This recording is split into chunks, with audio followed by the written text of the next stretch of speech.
abando ça il a nambe abandi bloko on faut comprendre bakota ka po banginda po basala mabumu na bango mais surtout on a posa ya bateau basala mabumu tu on a posa bateau basala évangile pour gagner sauver les âmes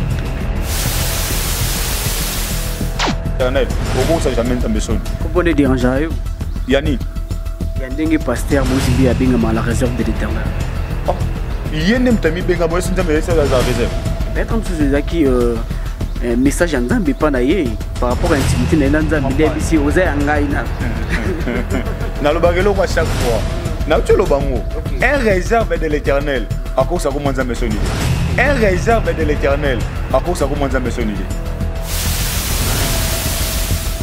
c'est sérieux au moni en tout cas bandeko o ba yema ka ba libali misanga c'est rien que la vérité nga problème nanga vérité. La Bible dit vous connaîtrez la vérité et la vérité vous en franchira.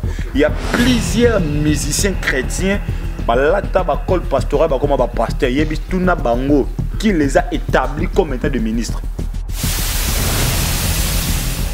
Moni ndeko wana na linga penyete na tanga ba komone na émission na ngai. Ndeko wana na linga penyete na tanga ba komone na émission na ngai. Ndeko wapi? Ndeko tu tanga comment? Ça ba rancune? Même pas rancune comment?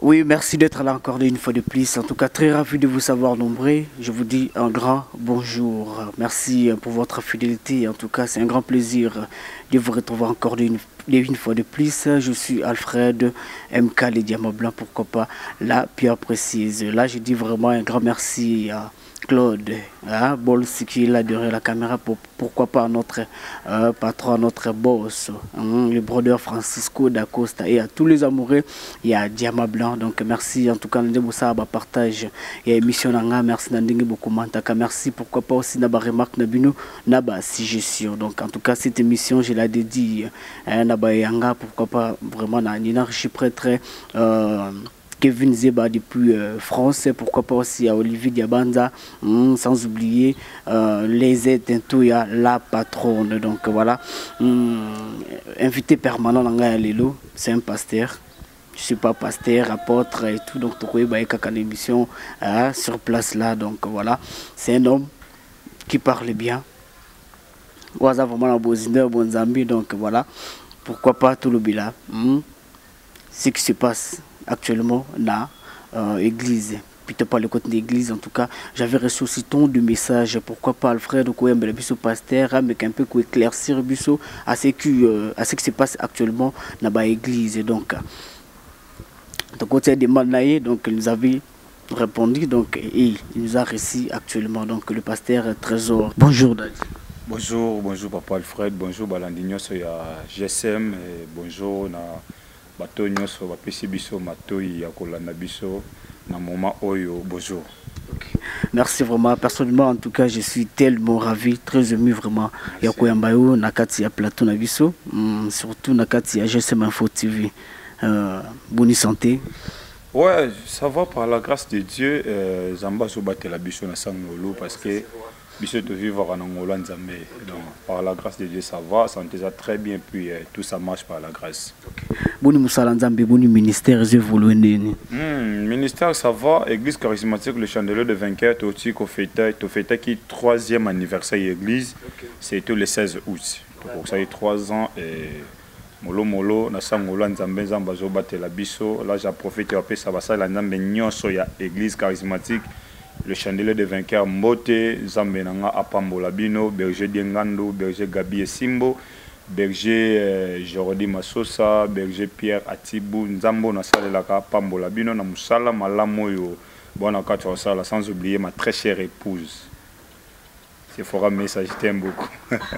Pasteur, vous avez félicité, vous bimsa vraiment maman Bouina Média, donc en tout cas, tandis que c'est pas une chose facile. Hein. Ils ont ébélé, surtout bah pasteur, bah trop jeune Bouina, mais ça un peu comme bah madame Nabango, mais yo ozo bimisa vraiment Bouina donc. On a bateau va salaka impudicité à cachette. Tant que Bible zoloba que le mariage soit honoré de tous. Donc il y a Lola. Na mabele na se ya mabele donc batu ba yebi l'état yebi nzamba yebi famille yebi ce que loko bomba e pourquoi oloko bombo pourquoi donc ce moni mutazo bomba mwasi oya bala la télévision il faut bolandela mosala nzamba na bien donc moi bombe zati yango na tanga ka kombone er nyonso pe moment nyonso. OK maman pasteur to pe si ombo te bisiko zali donc pasteur 3 ans c'est pas peu donc 3 ans c'est beaucoup en fait. Quelle est l'expérience, quelle est les difficultés au côté nango pendant ba moment nyonso o ti les loto comme à 3 ans église. Oui, expérience et ali difficulté et ça vraiment makasi difficulté à liboso toujours kutana nango surtout moi personnellement village âge et puis elongi tu vois nzamba ça sur mon ngolo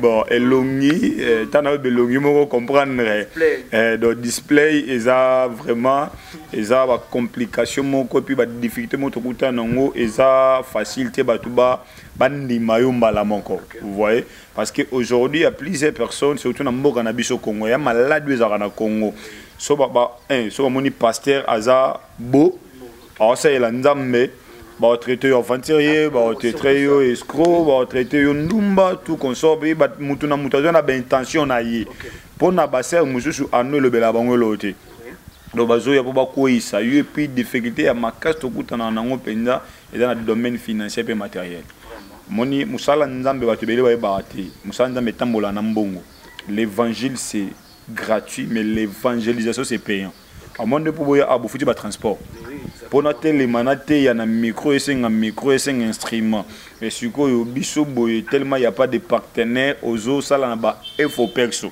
le paix qui entre au sein de l'église n'a pas offrande aux autres locaux s'organiser de peur que l'église dans la bien c'est mon église dans une facilité ça nous demande vraiment des moyens financiers des moyens matériels surtout c'est ngandambe à ça la biso ngolo pour te bique to comment ce n'est pas vraiment facile. Je peux profiter et lancer appel et pas y a bateau nyonso balingo soutenir musala nzambe. C'est la porte trésor Kabouya église, c'est l'église charismatique le Chandeleur de 24 aux amis dans motel Fikine 16e rue avenue de la Foire 2 numéro 1. On a posé un abysse, je crois on a passé numéro dans un téléphone sur nous soutenir musala nzambe somba tolo somba libaya de paix que musala nzambe kende liboso to peso numéro na suka émission donc ba difficulté dans motel mais belé mais tellement c'est Dieu qui nous a appelé yanga nous omona toujours tenir toujours mais ce n'est pas vraiment facile. Moi j'ai compris l'œuvre de Dieu c'est l'œuvre le plus difficile. Il y a na musala passe le roi musala nzambete. Ko ça 3 ans to utana mama ndenge na ndenge. Moko fandi penza bo se retrouver na moi sinon na ba servite na kati église bandi baate. Otuni nzambe penza yo muto benganga oui c'est Dieu qui t'a appelé. Mais moi yo tiki ezate il faut au percer toujours. De toi na kati ko percer 3 ans ce n'est pas facile. En tout cas je rends grâce à Dieu dans 3 ans où donc ici vraiment tu es bien que 3 ans le but de ça 30 ans par la grâce du Seigneur. Amen. Amen vraiment que cela soit ainsi. Amen. OK. Pasteur Trésor Kabouya. Avant de continuer la bozindo il y a émission na biso. J'aimerais vraiment tout d'abord savoir émission pardon plutôt message nini au personnellement et pas na yo moko bombela kibana ya nzambe. Oui, et le message penza ya motuya ezali ya koyebisa église de Dieu il faut ba se préparer.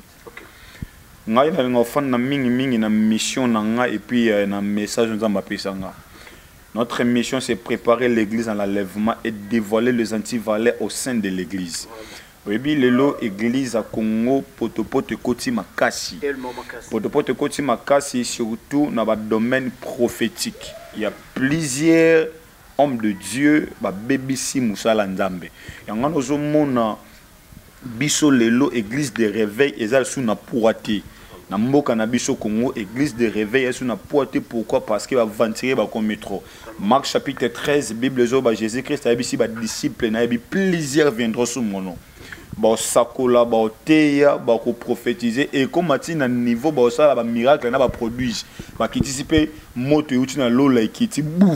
Mais il faut faire très attention baza yangate ba yebaka nzete nyoso na bambuma omoni makambo esale makalelo na mboka na biso Kongo na makambo etali ba église la personne qui a l'esprit de Dieu tu dois comprendre que non oya mosali nzambe te oya za mercenaire parce qu'il y a plusieurs mercenaires ba koti na kati évangile problème mais la Bible va vomir la fin d'une chose que son commencement.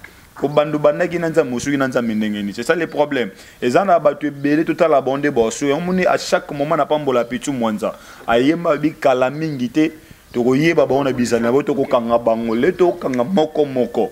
Ozomona eza eloko yo eza na kati ya église ya Congo. Na ngana bisa juste ba congolais eza ozami awa eza loza libanda. Il faut faire très attention lorsqu'il y a des faux il y a aussi des vrais. Mais majorité ya ba vrai ba na ghetto. Bana ghetto na nzamba exposé bangote bana ghetto le ba David bazana ba Bruce il faut tant boya mais ma va mususu na kati évangile à Congo problème des ali ba pesa na bato bana ba ghetto na chance pour babima. Mais pasteur, qu'est-ce qui fait que pour que ndengo lobi ba pasteur ya ba vraiment bana ba ghetto mettons nzamba opesa bango opportunité ba la dévoiler na partout dans le monde et l'on ça là que marche bazaki nango ba changer du coup ba komaka na potopoto na ba pasteur msusu to ebeli ba kota na ba potopoto. Non, il faut faire très attention na bisa ka batelo ko moko ezana ndeko moko boya le ba ya za réserve on a le ba véritable réserve de l'Éternel avec sa nzambe sonité. Il faut faire très attention, papa. Un réserve de l'Éternel à Gogo Sanzam Mesonité. Na par exemple na la Bible. Eli Azalaki, Eli Abisinzam Malobi, je suis resté le prophète le plus spécial. Nzam Maebisa Bijan encore 7000 en réserve. On a Bafouka Melbal. Tu auras réserve à Libosio Bimaki Élysée. Élysée a cause de l'Anzambe orgueil, Élysée a cause de l'Anzambe toloté. Toke Moïse na Josué. Et réserve Josué. Moïse a été incapable de faire Israël na Katakana. Mais Josué a fait Israël na Katakana. Lorsqu'on parle de ghetto, on dit que ceux qui montent à un ghetto abimi, à gloire et na bisaka bana nzambe to basali nzambe. Ba yeba ka muto atamona ka twa banga nzambe so gloire et. Ben oui, exactement. Moi, ce gloire est no yeba muto penza abando banga nzambe to muto banga nzambe to muto sa nzambe solo so gloire est. Pendant que gloire na no yete autant mon avis à sanctification pe na vie à sainteté. Zela bando si ma $5,000 nde boye ba kota ka boîte kota boîte te. Le lo kota boîte pour se retrouver na $50 na $100. Abeto ba calcul. Mais so comme zo 5,000 na 10,000. Ayebinde ba ko ba kenda ka tsirki aluki mo veste bien mo chemise abia te na nzoto. Nde oyeba. Na minute oyeba te. Siko so moni muto azalaki bongo abando sa ila nzambe abandi biloko wane faut comprendre bakotaka po banginda po basala mabumu na bango mais surtout on a posa ya bateau basala mabumu te on a posa bateau basala évangile pour gagner sauver les âmes. C'est ça le problème. Si on dit muta bandi azaki na ghetto azaki ne loko te tango azu gloire atenga mais faites attention abanda ki bongo depuis kala mais moya bimisa ngo ezaki pour moyen zaïté ce soit azu moyen à profiter à profiter, allez, il y a moi non explosion parce que si réellement tu es un réserve de l'Éternel, au cours ça jamais ça me sonne. Comment on est dérangé? Yani. Il y a un dingue pasteur Mousimbi à Bingama la réserve de l'Éternel. Oh, il y a un ami Bingama c'est la réserve. Tu peux être en dessous de qui message en Zambie pas naïe par rapport à l'intimité dans Zambie débisi osé angaina. Na le bagelo à chaque fois. Na tu le bango. Un réserve de l'Éternel. À cause ça commence à me sonner. Oh, na lobi boye. Frère, tout ça là-bas, tout ça la ignorance. Non, on doit être sérieux. Okay. On doit être sérieux. En tout cas, c'est rien que la vérité. Un problème, il y a vérité. La Bible dit vous connaîtrez la vérité et la vérité vous en franchira. Il y a plusieurs musiciens chrétiens, pastoral, comme pasteur, qui les a établis comme état de ministre. Il y a plusieurs de musiciens nabasi na mibali papa tobota maka basali nzambe tobota mabana nzambe te Jean Joé Bisanga na bato nyonso bayambi ils ont des pouvoirs de devenir enfants de Dieu. Mais tobota makana ministère tobota makana appel tobota mabasali nzambe nzambe bisi Jérémie abi avant que tu sois formé dans la ventre de ta mère j'étais choisi j'étais établi comme étant prophète mais aujourd'hui to comme mabasali nzambe tout naïe na pesa école pastorale qui l'a mandaté de prêcher la parole parce que tu étais un fils de pasteur parce que tu chantais tu connais 3 ou 4 versets bibliques ne commis pasteur au sali théologie au commis pasteur. Autant on sali théologie, allez, va verset biblique, au commis côté, pas selon l'inspiration divine, mais selon la connaissance humaine. C'est ça maintenant qui tue l'église. Vraiment. Lorsque tu es en réserve de l'éternel, là, qui s'habille vraiment que tu es en réserve de l'éternel. Bah, quand on est arrêté, mais dans ça clair, quoi, papa, n'a Aussi, la PMB, oui, avancé. Dans ça clair. Problème, c'est tant qu'on a réserve de l'éternel, tout on a défauté. Tout on a m'embêté contre Nzambe. Yoka, bah, ça, la Daniel complot na Babylone. Babi, on m'a dit complot, tout ça, les Danielo. Tout a été à moins que tu trouves faute moko et pas Nzambe naïe. Parce que yo tam ozo servi Nzambe. Ba kutiona biloko moko boy papa eux ça contre volonté ya Nzambe ozo réservé. Parce que réserve atambola jamais en dehors de la parole. Réserve va na quatre parole. Nzambe ebisi Josué yo ka réserve. Nzambe ebisi Josué que ce livre de la loi ne s'éloigne point de ta bouche mais dit-le jour et nuit. Côté Israël Canaan. Oh le véritable Canaan c'est le ciel. Nous sommes là pour préparer l'église à l'enlèvement. Un réserve, attends, on a un intérêt personnalité. Réserve, attends, on a un intérêt ensemble. Est-ce que le pasteur Moïse Mbiata a un intérêt personnel? Mais parce que tu as bien que il y a des moutons. Non, non, même pas. Même pas. Le réserve de l'éternel. Parce que il y a des moutons qui le réserve de l'éternel. Ah, ok, le roi il y a des moutons qui gloire au Seigneur. Ça même ta benga été. Le roi il y a des moutons qui bongo. C'est bon. Ce qui là c'est autre chose. Mais le roi moutou moko a mis pesi combo wana. C'est ça le problème. Le roi bon c'est sur wana. Bah te belé balou mi pesa ba titre na ba combo donc te papa muta témoignera biso ya Nzambe. OK. Mosali ya Nzambe ko lukate oloyisa biso ke no ngana sa ela Nzambe to ngana banga Nzambe. To so za mwana Nzambe. Mais Saint-Esprit doit témoigner. Yesu na baptême ya Jean, vu que Jean a présenté qui Jésus. Mais Bible zo ba lo le fo mwami. Kolomba kiti Mungongo outi na likolo lobi celui-ci est mon fils bien-aimé. Pas le témoigner Jésus. Tika le témoigner, comment témoigner te? Vraiment. Il faut le témoigner. Merci beaucoup. J'espère que le message est bien passé. Ah, donc c'est un peu ça. Pasteur Trésor, comment reconnaître les appelés de Dieu? Bible Zoloba, beaucoup sont appelés, mais peu sont des élus. Et belé, bazaba appelé. Peut-être il faut comment reconnaître les élus de Dieu. Na bande la bin c'était nyoso ba ba ngona bambuma. Bible zo ba nature faut enseigner abiso. Faites attention so moni nzete ya manga e boti ba safuto pai il faut keba. Ba yeba ngona bambuma. Ndo moni Christ abanda déjà ko avertir ba disciple na ye. Na bi Marc chapitre 13. Ba fandi ba tuni Jésus babitala ba construction na ba étage oye ça c'est bon ba construction na ba étage oyo libanga mon côté tika le gola mususu mais bino boza la prudent boza la sage que personne ne vous séduise papa moto yo aza eli ya Nzambe toyeba ye 1 na message na ye 2 na comportement na ye 3 na attitude là nous soyez comprendre que celui-ci marche avec le Seigneur mutoyo atamola na Nzambe mutoyo pena aza mosali ya Nzambe oyebi eza na elo moko koti na église à Congo entre nous et l'église catholique l'église des rêves et l'église catholique oyebi que bateau il faut bazwa ka ba pouvoir honneur ba pesa ba abelelo eza honneur so basali ya Nzambe parce que la Bible dit basali ya Nzambe ba mériter double honneur. Honneur ba abbé na ba pape ba zo lelo normalement ba faut ba zo ba honneur ana c'est nous les ministres de Dieu abbé baba sa Nzambe te non na moni o te pesa nga verset biblique na tangi na Ephésiens chapitre 4 verset 11 apôtre Paul ebisinga likamba 5 ministères on n'a pas cité sur les abbés les papes apôtres prophètes évangélistes pasteurs et docteurs dans la Bible Paul a lobby 5 ministères Ephésiens 4 et 11. Il a fait les uns comme apôtres, prophètes, évangélistes, pasteurs et docteurs.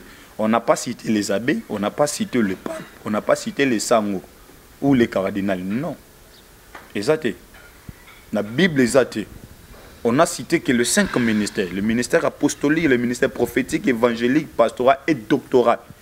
Exactement. C'est que pourquoi Bazo ça va valer il y a biso bango bakomo zo bakomo pesa bango ngo faut que ça biso moko basali nzambe faut que ça biso moko bobi pesi faut que bino moko par rapport à nini conduite na makamto au sala et correspondre té et sa dignité ya toloba webinga da un place mo boso ke ba bingo prophète na soni sérieux oh, prophète na soni parce que sur tous les domaines prophétiques et détruit l'église.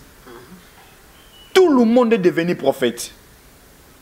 Tout le monde, je vois, j'entends. Je sens dans mon esprit, je vois les faits. Et puis, ma prophétie, l'élo, Dieu voit que des bénédictions, des bonnes choses, c'est comme si Dieu ne voit pas les péchés. Yoka prophète, Bible dit prophète majeur le roi Jean-Baptiste. Yoka message, repentez-vous car le royaume des cieux est proche. C'est ça. Mais aujourd'hui, il y a les États-Unis, aujourd'hui, il y a le Canada, il voyage, il y a tout comme ça. Moi, je me pose des questions. Est-ce que les Américains vont appeler ces prophéties au Congo? Vraiment. Les prophéties, il y a l'ouf, il y a commerce, il y a l'ouf, on a abandonné les raté. Prophétie, il y a Turquie, Dubaï. Tout ça, c'est pourquoi aujourd'hui, les prophètes commencent à coller pour faire plaire aux gens. Même si Dieu n'a pas dit. Le problème aussi, tu vas appeler ça prophète, tu as une nouvelle alliance. Okay. La Bible dit dans mon canal, je répandrai mon esprit sur toutes tes chairs. Vos fils et vos filles prophétiseront, le verront des songes. Vos jeunes gens, des visions. Tout ça dans une nouvelle, tout ça dans l'ancienne alliance où on partait consulter les prophètes. Mais tout ça dans une nouvelle alliance où les prophètes reçoivent les messages à yo yebisayo. Que Dieu m'a dit ça. Parce que le commis, même si Dieu n'a pas dit quelque chose, mais yo yé pas dans la je ne sais que Nzamba l'hôpital n'a pas faux prophète. Dans deux personnes, prophétie, il y a imagination, il y a apparence. Or, ce n'est pas ça. C'est l'une des choses qui détruit l'église. Parce que bloc on a tout, il faut papa. Bien on a chaîne de télévision, moi, il y a prophète. C'est vrai ça. Ah oui, à cause j'ai passé la chaîne de télévision, bon, na bomi comme on a pour protéger. Na choisi, il faut na bomber pour protéger. J'ai passé la chaîne de télévision, moi, pas prophète, moi, on a le bela. Émission d'aki, la puissance de l'évangile. Bien on a la chaîne. Par rapport à nous. Il y a un message. Et déranger les prophètes. Prophète, tu vois, on a chaîne à apôtre, prophète, va le dire au bon, mais la banque cop. Na tout ni na bon, mais la binoto bango. Mais je vous dis ce que je suis devant la caméra. Mamna loba awa même attaque lo d'ailleurs bien. Ba benga na chaîne ya télévision locale. Net ngande na fan ya chaîne locale monté ba ya ba pasteur mo côté ba ya mbanga. Po ba benga na pende sa pasteur na chaîne ngana ke senga yena bandoli so taliga matia na ba katanga. So taliga message a katanga. Donc c'est-à-dire aux dévoiler ba secret na bango, aux bebsi la bango. Papa, c'est ça le Congo. C'est ça le Congo. Congo est un makamwanza mais un politique, c'est une vérité, il faut pas étouffer. OK. Il faut pas kunda yo ba étouffer. Congo sikoyo biso tout faut tambola na mensonge. Oh la Bible dit c'est le diable qui est le père de la mensonge. Okay. Jésus-Christ abandonne en vérité, je vous l'ai dit. Parce que l'élo vérité a dit. Biso tout faut bandoko ça. Na simana on a sali offrande de $5,000, $10,000.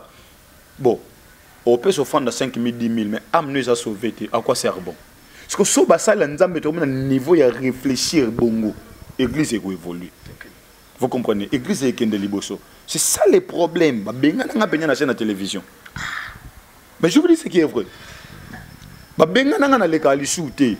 On a la chaîne prière. Il y a des païens qui sont et puis on a la chaîne de télévision. Et puis, les jours où on a un prophète, on a mangé, on a banzamba limbissé. D'ailleurs, on a bimé na laquelle la chaîne a mabé. Chaîne kufa pe bakanga. Si on a un combo na yeba tunyoso ba yebi, chaîne kufa pe bakanga. Devinez kaka. Chaîne kufa pe bakanga. Avant na bima na sala au Bible loba. Abi, celui qui a une minute bosani, bosekoué. Na yebi c'est na biro na bi. Si je suis contre la Bible, que Dieu me punisse. Chaîne on a un logo à bleu rouge. Bon, on a joué sur ce logo sur nini. Vous comprenez le logo? Et puis vous avez pembé. Chez Nango, ils ont un logo à bleu rouge. Mais si je suis dans la Bible, ce chaîne ça les 2 semaines, j'enlève mes galons apostoliques. On a ça la chaîne d'embêter. Et ça chaîne pasteur on a bouton en autre ba film mais bien ma bien na chaîne là. Pasteur T. Bon, on a habité, hein. Déjà, R1 après 5 jours directeur à programme à Bengangabi, à Portozando, il y a une opéra technicienne. Nabi opéra technicienne dernier. Oh, kasi, père Bakuta qui n'a pas nyongo à technicienne. Si les gens au côté de Mangengenge, Makambo non loba. J'ai un collègue, c'est un frère pour moi, l'évangéliste livre Cicéron. On appelle ces mots de Bissigazali. Pasteur livre de Fandana na Mangengenge, prophète Wana zo témoigner lobi que non. Muto sala na bengana apôtre na télévision nga eza prophète tel, c'est l'un des prophètes reconnus na ville à Kinshasa. L'église a un problème sérieux. Nous avons un problème sérieux au sein de l'église. Makambo na loba oh parce que tu as un pasteur livre, tu as un prophète Henri Magnang. Na ngomba mangengingi prophète en pa yabi apôtre te yakabia lobaka bien mais ba ebisanga penya na 4 émissions et puis pas 4 émissions na mateyani j'ai parlé sur les séjours des morts les lieux de tourment ba 4 nga maté pourquoi ba émission tout les gars na ba télévision oh mona boye sala boye oh papa na monité ba appel nyo sur lokuta muta sala émission de regarder biso tout ça émission ya rediffusé. C'est vrai ça. Mais je vous dis ce qui est vrai. Mais il y a plusieurs concepts. Il y a un pasteur, il y a un pasteur, genre Bablo Kouana. Oh, tiens, il y a Nicolas TV et tout. Est-ce que. Numéro, on a ce qui est le cas. Ok. Toi, tu as vu à expérimentant quelque chose, moi, bon, qui a bien bon numéro de l'écaté. Mais bazar direct. Dans la station de la télévision, on a une émission en direct, ils ont rediffusé. On tourne plutôt côté ici. Parce que j'avais pas encore des moyens, des moyens, il y a aussi là en direct. Ok. Nazaki na tourné mission dans la côte ici. So benga na yambio. Papa, oyebi makambo e salama na mboka na biso que le Seigneur nous aide. Il y a plusieurs hommes de Dieu ba de tour église. Que les gens puissent se révéler. Ba numéro na nyoso so benga ngo elekate. Vous comprenez le qu'on a. Aza numéro mo côté so benga eleka. Ba to mo ba benga caméra yangoti. Moi na ngako na sima caméra pe. Bazana ba numéro na ngai. Yo so moni nga na benga me yo ka t'appelle. Ils ont un scénario, je peux dire. Papa, de ma bâtique là et sous basa théâtre. Oh là là. Bon, tu vois le baquet, il y a les londes comme scénario, mais à Kalatomone, ba prophète et Bélipi Bano salon ils accueillent réel, tel que pasteur de Nules, na époque na yetan ou Azaki na TV. Si elle dit que Simbali Boumou, Oroka bien et tout, donc au moins tu bando ka témoigner, je sais que noté à travers une mission là yé, tu bando Kobika et puis donc tu bando mona Azaki vraiment en solo. Bon, moni ndeko wana na linga penyete na tanga ba komone na émission na ngai. Ndeko wapi? Ndeko to tanga kombo. Vous avez rancune? Même pas rancune comment? Moi na tanga kombo n'était pour nani. Na linga sute ko tanga ba komone na émission na nga parce que ndeko wapi? Ndeko to tanga kombo wapi? Le prophète de la nation. D'ailleurs un homme. Vous avez un problème? Non, s'il vous plaît. Tout qui n'est bien. D'ailleurs, la nouvelle alliance prophète de la nation de la Haïti. Vous avez aimé le titre, tandis que vous avez un titre. Ma baisse que Zaranini. Puisque ma baisse Zaranini. Quand on a la vérité, et comme c'est ça notre pays. Lorsque tu amènes la vérité, ne loko moko boy et comme côté les mela. Elle est comme côté les melati. Papa na lobby boy. L'homme de la révélation. L'homme de la révélation pose une question. Pasteur Constant Toumba. Parce que c'est celui qui m'a appelé l'homme de la révélation. Par rapport à Nini, est-ce que Yumoro qui tente tout naïo questionner Oyeba comment on est utiwa? Plus na outé pas tata nangai. Dans la campagne, dans la campagne en 2017, là j'étais encore sous ses pieds. C'est lui qui m'a appelé l'homme de la révélation. Pas moi. C'est mon père qui m'a appelé l'homme de la révélation. Parce que bon, pourquoi au benga moi l'homme de la révélation? Yo tu n'as été. Oh, la réponse il m'a expliqué et puis mais essaye un peu de nous expliquer toi comment on a pourquoi et ça là qui. OK. Ça prophète nation de pasteur de Jules. Ah ça ça colle pour la nation congolaise.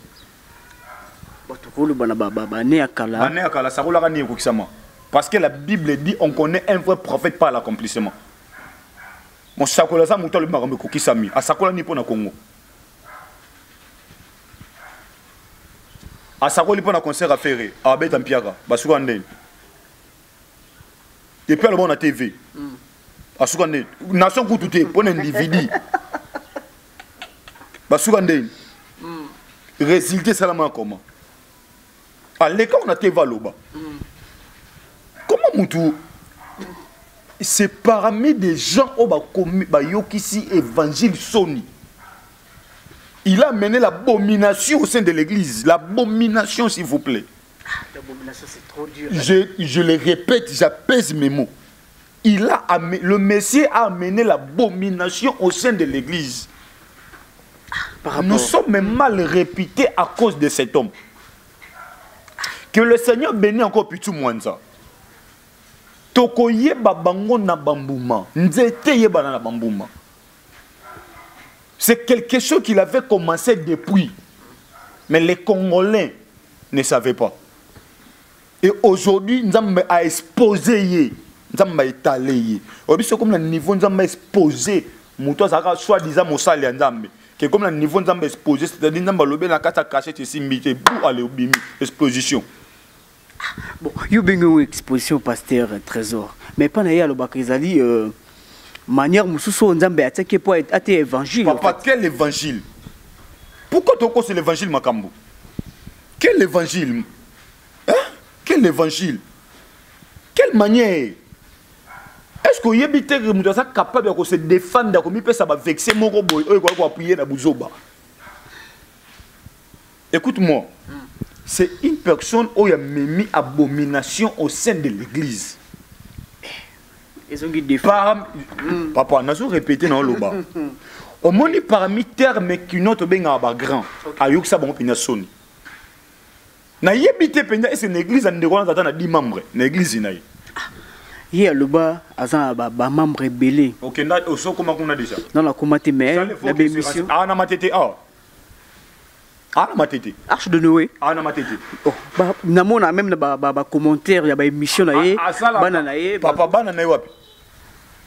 Bana ne wapi? Bana wapi? On senti que ba ozo taguer ba commentaire. Ba taguer ba commentaire, ba féliciter bloko sala. Oui. Je suis landé ce qui baba l'église.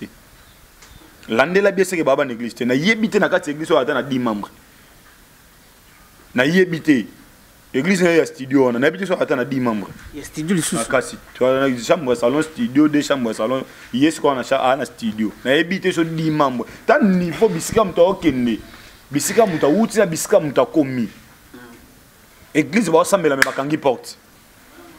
Azo akash tout le monde a l'église à baninga même atanga ku ngande na zabu na zabu ne bandeli mais emoso ba zo image ba zo akati na si mais il azo akache boye bisa zo rabiso image asi mat là c'est à vérifier hein on le bique église okenda ki bakanga ki porte peut-être comme ça pour na air les kakawana bakanga porte na air akil au contraire une église oko kanga porte air akil tout le monde a l'église tout est fungama biso to na porte même to fungola nyoso.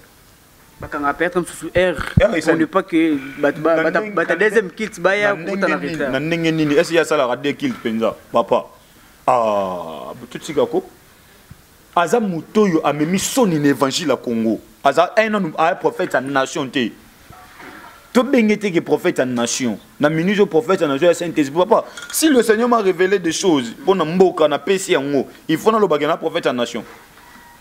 Pour votre information, c'est à vérifier. Je suis le premier pasteur congolais qui a appelé ça message sur le coronavirus. C'est vrai ça. Le Dieu que je serai témoin. L'homme de la révélation. Oh, ils ont annoncé. Dans le lobby boye. Dans une émission, il y a chaîne, il y a Magali Congo Télévision. Okay. Message en question, il y a 2020. C'était le 6 janvier 2020. Na lata jeans na body moko ya jaune côté ya ba fleuri na mokase na makona bibien Magali Kongolo boluka Magali Kongo na YouTube tout na ye que apôtre apesa message ya coronavirus en ndima moi na osambele pa na frère Christian c'est aza mona ya grande sœur na ye na sala émission na chaîne ya Magali Kongolo na pesa message ya coronavirus na monde le 6 janvier 2020 botu na ye. Aza comme ça réseaux sociaux bolbita Magali Congo TV besoin numéro tourner est-ce que au sala émission na apôtre a confirmer na lobakango ceux qui peut-être sera bateau tout ça là ba combo tout le kana ba chaîne locale mais héros to beta maso mususu Si on a mis bien un prophète en nation. Pour si m'a au Congo de mais si m'a presque un monde entier. On a mis bien un prophète en nation. Ça c'est black avec le Saint-Esprit. Est-ce que mouton penda azam osali nzambe? Tous aura tant na biso penda boye poto beta maso na ye. Na sonyo memeli ba pasteur. Na kabamba ya titre mi pesa évêque général. Na sonyo mi apé na ya titre muneno na sonyo pesa ba évêque. Est-ce que na toute une église na attend 5 membres? Ah mais rappelle ko expliquer biso. Ba fidèle bazali, ba fidèle na ye, o balika kaye bazali. Vous êtes journaliste, ta musa na caméra na église na ye. Ouais, on va faire ça. Soit OK, il y a un téléphone na yo fandi. Hein? OK, fandi aux images na église pour yo yebisa ngai. Baba to ala na te. Mo ba vanti nyo so ile kana TV yo. Tala na sambe tout. O mo na mbongo ngumba ninya sansela ki mbongo kuna mon frère. Sois sérieux papa. Parce que bilo ba bengana na TV ya bloko tout na ngao. OK. Non. D'ailleurs, ce qui est spirituel reste spirituel. Job azoloba en réalité dans l'homme c'est l'esprit. Ce qui est spirituel reste spirituel. Les choses spirituelles vont affecter la physique. Na tunia to fandika boye mutumo abenga na bi tala na sambe tuna yo au moins $200 au moins $500 na geno tuna sambe tuna. C'est blasphémer contre le Saint-Esprit. C'est faux et archi faux. Babanango kala main nzamba atika ki bango. Parce que comme temps on nzamba bandiko tala témoignage ya solo. Oyeba ke oza témoignage à solo. Témoignage ya fabriqué formé oyeba mais par rapport à la réaction ya mutu. Tous amis mikolo makambo na loba bozwanga dirté. Témoignage est vrai oyeba ke témoignage ya solo. Témoignage est fabriqué oyeba ke témoignage est fabriqué. So so bantu ba bloko yo tokomba to mabe. Tango lobi makambo ya yepa bando salango. Dernièrement ngala ndaka ba sortie médiatique na la ndaka motro. Abinin to simaka to songela nzambe. Il m'a confessé quand moi biloko ya ba Kongo na ba sakate na ya banne ya banani bazwaka to songela ngwa papa aluba kango abi to songela nzambe comment muta bongo va pesa exemple na émission na sala au lieu to édifier ba na nzambe to fandela na ba biloko wana non aza muta zo me ma distraction na carte évangile je dis papa aza muta zo me maman na distraction na carte évangile do aza muta olandate. OK na be mission beaucoup plus à se plaindre que vous comprenez quand il était. Vous comprenez la façon, tout style où il y a Sikaya qui a un évangile. Donc, nous sommes là parce qu'il y a un pétage et tout, il y a moins des autres de ranger, beaucoup plus bino. Paul a ça la pétage. Paul a ça la pétage. Pierre a ça la pétage. Jésus-Christ lui-même a ça la pétage. Paul a joué cette Timothée, il a même imité comme moi je le suis en Christ. Paul n'a pas fait le pétage. Roland Dalo a ça le pétage. Est-ce que d'alors Roland Dalo a ça le pétage? A ça le pétage, Touna a ça le pétage, papa. Il faut pasteur Barout, pasteur Barout a ça le pétage. Il faut comprendre que il ne croit pas ça sans y. Nzamba ça sans y. Bible sur Jésus-Christ a dit persécution qu'il y a, mais malheur na muto à la base. Aujourd'hui le Messie a à la base, il y a que détour l'église, il y a que belé bâti kanzambe. C'est que le Messie est en train de faire, c'est l'apostasie, même l'abandon des fois. Et puis, combien de pengwa à cause de makambu ya osal. Tout ça, mindo bachaka likola, mais ça bachaka na sa, mais ça te. Il faut tous à la exemplaire. Exemple, nous avons sabiso. Est-ce que n'a tenu ma pétage alors est-ce que nous avons fait la télévision, je le suis avec ma femme et mes enfants. Un père responsable, je ne peux jamais le faire, que je sois chrétien ou païen. Non, ça l'a monté. As exemple, suivre te. Majorité des pères problème Pierre a commencé mais c'est Paul qui a beaucoup écrit dans la Bible. C'est Paul mais Pierre a marché même avec Jésus. Moïse a bandaka ko bimisa Israël ma côte ça mon kanate problème mais ande ko souk la Bible zo ba vomir la fin d'une chose que c'est au commencement. Problème mais abisika obandi awate mais vie na ko ta te bisiko bandi mais ta bisika nzambo mais bisiko osuka na nzambe. C'est ça le problème papa. Comment ndeze le côté abandaki na nzambe boto ndimaka abandaki na nzambe masuki wapi tokoyoki le mtema passe par rapport à quoi ya ninya zanango parce qu'il fait la honte de l'évangile. Il fait la honte de l'évangile. Je le répète, il fait la honte de l'évangile. Donc on n'a pas ce temps là ya robana rolandela e aza mutozo mais maman na distraction. Il a dit de n'importe quoi. C'est Mike Kalama, c'est son ex-épouse mais lelo ta ko son état le roi sur la télévision. Oui, même ata comportement to attitude na biso. Même à habillement na biso il fait la sakeno oyo azam musa lianza meto azam mona nzambe biloko c'est roi auto bimisana auto présenter une émission frère sont sérieux. Les apôtres n'ont pas fait ça, sont sérieux. Ce n'est pas tel que nous avons hypocrite a commis que dévoiler biso oya zalaka. Abanda ngokala mezaka masqué qu'on a minute à dévoiler. Mais pasteur, ils appellent les pasteurs monsieur ils belé ba kosi biso par rapport à apparence na bango. Total boé azo reflecter image moko ils bien mais la carte na eza ba bleu moi ça la ko eza scandale. Mais adage me lobby l'apparence est trompeuse. Mabé à congolais a étudié à mon apparence. Yo moni net ngana na fandi boy so ba biso dinga ngwandi mangana pasteur. Personne. Congolais à traiter à mon apparence. Au côté de ton apparence, c'est l'intérieur qui reflète l'extérieur. Dieu ne regarde pas l'extérieur, mais Dieu regarde l'intérieur. C'est ça le problème. Congolais pour respecter, il faut y aller. Non. Pas l'apparence. Il y a quand on est apparence et belé à col pastoral balati ne bomi biso lelo. Ozo na kati bazaki ba bomi. Parce que tout le monde timbe la bon moko moko. Mais bien au tata l'église à Congo na leli. Na obaka qui peut être le modèle. Tata nyango tema biso c'est Hollande. Exemple à suivre ça. Siko na mais exemple à suivre vous êtes belé za ba pasteur on attend. Pasteur Atoms. Asani. Yo bi modèle non? Kasa salini. Hollande par rapport à Yani. Exemple à suivre le nouveau Tangino. Frère, ya bibi c'est la même mission pas mabaluka nga ya garçon mon homme qui papa. Na pasteur Atoms. Asali susu nini. Ça va. Ok, que dirais-je par rapport à que n'habitez à doctrine à judaïsme et zongili sous ton. Il y a plusieurs pasteurs où ils ont instauré système obéo là tarabatalit. Parce que corne je sais pas n'habité. Ils a nini en fait. Au moni et là on n'a pas mola nzambe na senga nzambe lo moko. Tant que le bon talent à la télévision, tu vas comprendre biso. Le Seigneur nous aide nous les autres.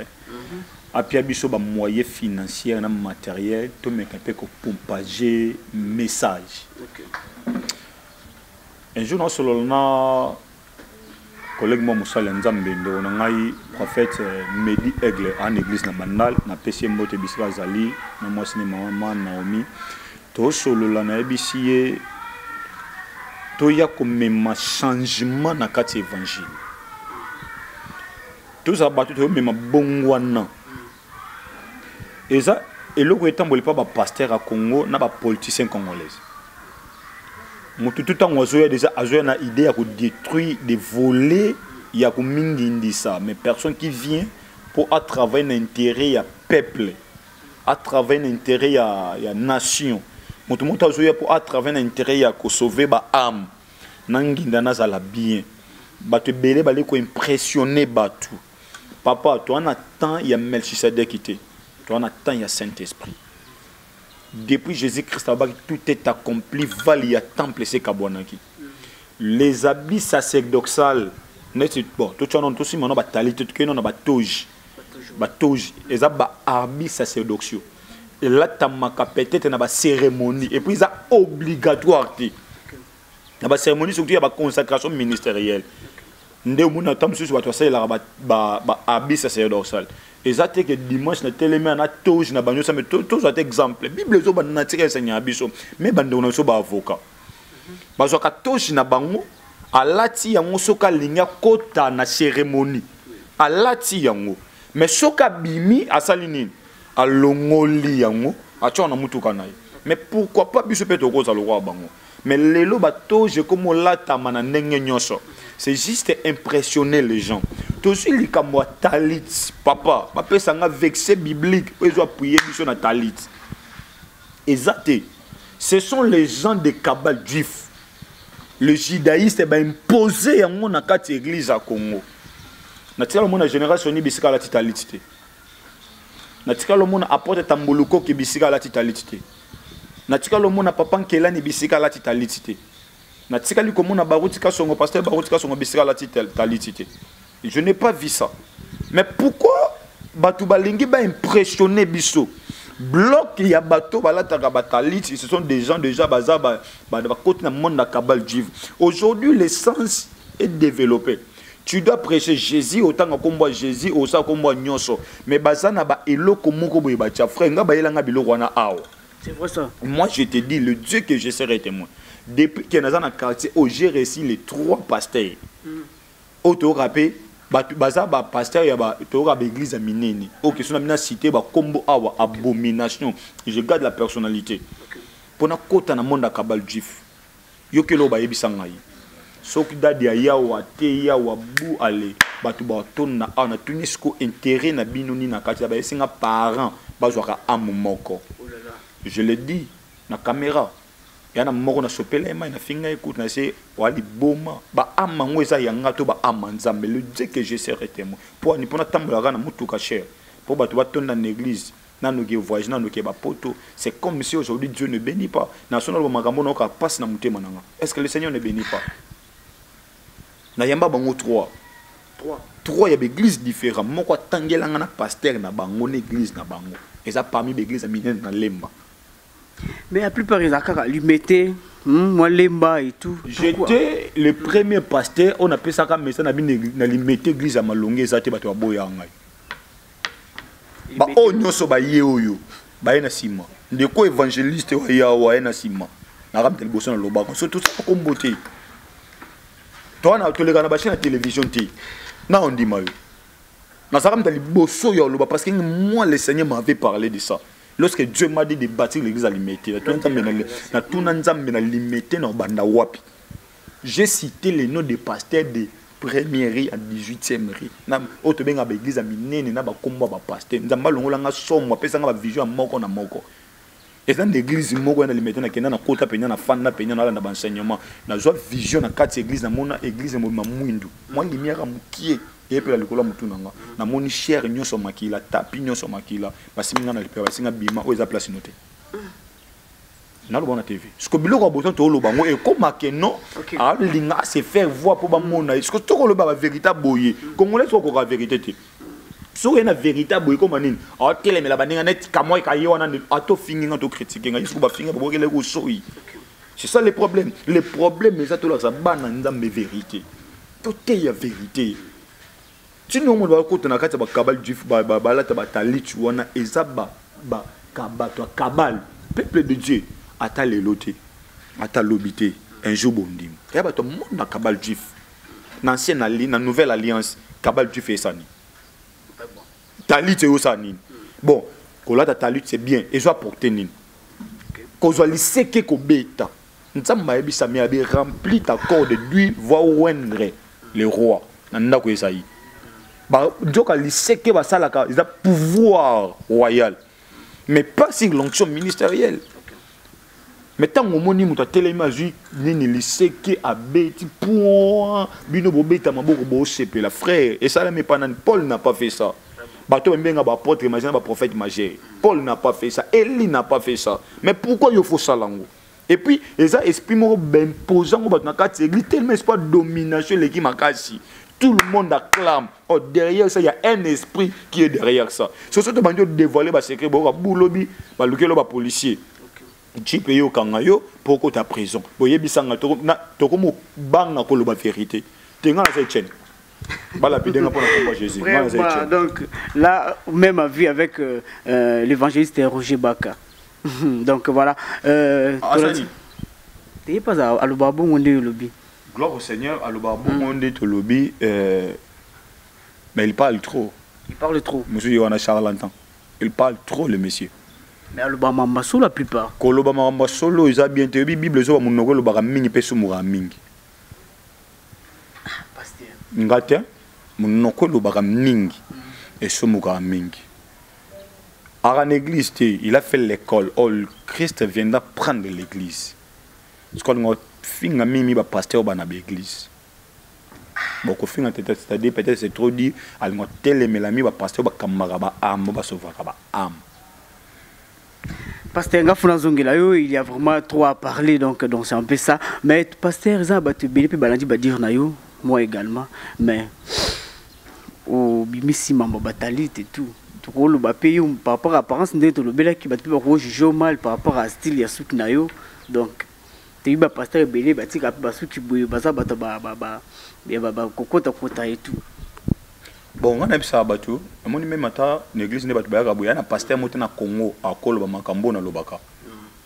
Na cher. On a vu ça bateau qui est tout na Nzambe. Ata pasteur on a 50 000 membres à Kolo Bamonté. On a vu ça bateau baillé. On va demander à Dieu si réellement je suis son serviteur. Ça c'est de 1. De 2, demande à Dieu si cette église là te sert. Vous savez pourquoi? Parce que va vendre comme trop. Nga so na tika suki na nga boye. Nga na bano kata suki na nga chaque semaine. Chaque samedi na no kata suki na longo sur. C'est une révélation? Non, pas révélation mais c'est une recommandation. Nzambe. Oui. Les recommandations. Ça m'a dit sangabi, pas de gilets, pas de peigne, pas de ciseaux. Bon, gloire à Dieu, mais c'est à muto a comprendre na ngote et yebikanga parce que les jours peut ba yebisanga na kata na kata ndeko mo na yamaka na mission pasteur aboga boy obalite est-ce que ça na sake na robala na lekiye obali pour prouver na prouver na je disais toujours à Dieu que non gloire écoute la nga libanda mariage tant que tu as ba fiancé na tant que moi sina bo ande na bali bona ko monete mana pasteur anate pas boya mambo bala ta botondi selier mokili mobimba bala te. OK. Nous courions derrière le temps. Votre numéro de téléphone? Merci beaucoup. Numéro na biso téléphone wana poso benga biso nga so bengi ngozo nga moko. Bo leke pas secrétaire te.